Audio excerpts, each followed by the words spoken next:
आप सब जानते हैं कि पहले सरकारी दफ्तरों में पुरानी फाइलों और कागजों का कितना ढेर रहता था। जब से सरकार ने पुराने तौर तरीकों को बदलना शुरू किया है, ये फाइल्स और कागज के ढेर डिजिटाइज होकर कंप्यूटर के फोल्डर में समाते जा रहे हैं। जितना पुराना और पेंडिंग मटेरियल है, उसे हटाने के लिए मंत्रालयों और विभागों में विशेष अभियान भी चलाए जा रहे हैं।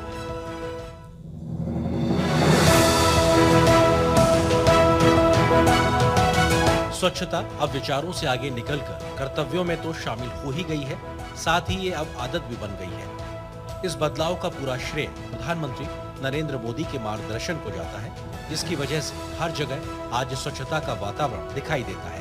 सरकार के स्तर पर भी स्वच्छता के जो अभियान चलाए गए हैं, उसके अभूतपूर्व नतीजे देखने को मिल रहे हैं। प्रशासनिक सुधार और लोक शिकायत विभाग की अगुवाई में इसे लगातार गति मिल रही है। स्वच्छता अभियान 1.0 की सफलता के बाद केंद्रीय मंत्री डॉक्टर जितेंद्र सिंह ने स्वच्छता अभियान 2.0 की शुरुआत इस साल गांधी जयंती के अवसर पर की। विशेष अभियान 2.0 की प्रगति की निगरानी एक समर्पित पोर्टल पर दैनिक आधार पर की जा रही है। स्वच्छता अभियान 2.0 के तहत दफ्तरों के लंबित मामलों को निपटाने में तेजी देखने को मिली है। इसके तहत लगभग 88,000 स्थलों का चयन किया गया है, जिसमें पहले 2 हफ्ते के दौरान करीब 38,000 स्थलों पर स्वच्छता अभियान चलाया गया। इसी तरह लोक शिकायतों के 2.95 लाख के लक्ष्य के मुकाबले अब तक करीब 2.19 लाख का निपटारा कर दिया गया है। इसमें 12 लाख से ऊपर फाइलों की समीक्षा का लक्ष्य रखा गया है, जबकि पहले 2 हफ्ते में ही 7 लाख से ज्यादा फाइलों की समीक्षा का काम पूरा कर लिया गया है। दूसरे चरण में अब तक कबाड़ के निस्तारण से 233 करोड़ रुपए से अधिक का राजस्व प्राप्त हुआ है। वहीं 5.22 लाख स्क्वायर फुट जगह को खाली कराया जा चुका है।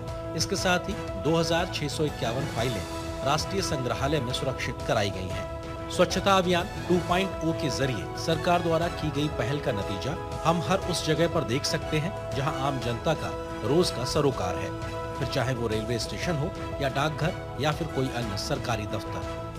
हर जगह अब स्वच्छ वातावरण दिखाई देता है। सरकार द्वारा अपनाए गए बेस्ट प्रैक्टिसेस का नतीजा है कि कई विभागों ने स्क्रैप के बेहतर प्रबंधन के जरिए ऐसे स्थल तैयार किए हैं जिन्हें व्यापक रूप से सराहा जा रहा है। इसी तरह का एक अन्य उदाहरण बेंगलुरु के एक रेलवे स्टेशन पर दिखाई देता है, जहां पर प्लास्टिक उपयोग न करने की हिदायत देते एक प्रतीक को तैयार किया गया है। ये यात्रियों को तो आकर्षित करता ही है, साथ ही बड़ी संख्या में लोग यहाँ सेल्फी लेने के लिए भी रुकते हैं और स्टेशन को साफ रखने का संकल्प लेते हैं।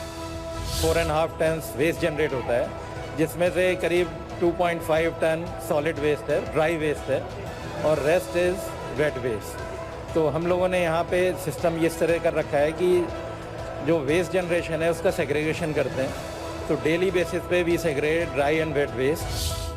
केंद्र सरकार के कई अन्य मंत्रालयों ने भी बेस्ट प्रैक्टिसेस को अपनाते हुए सार्वजनिक स्थलों पर जनता के लिए बेहतर सुविधाएं उपलब्ध कराई हैं। स्वच्छता को संकल्प से सिद्धि में बदलने के लिए सरकार की महत्वपूर्ण भूमिका है। इसमें केंद्रीय मंत्रियों और भारत सरकार के सभी सचिवों की भागीदारी है। भारत स्वच्छ बने, सुंदर बने, इसके लिए आइए हम सब मिलकर स्वच्छता अभियान के इस यज्ञ में अपने अपने हिस्से का योगदान दें।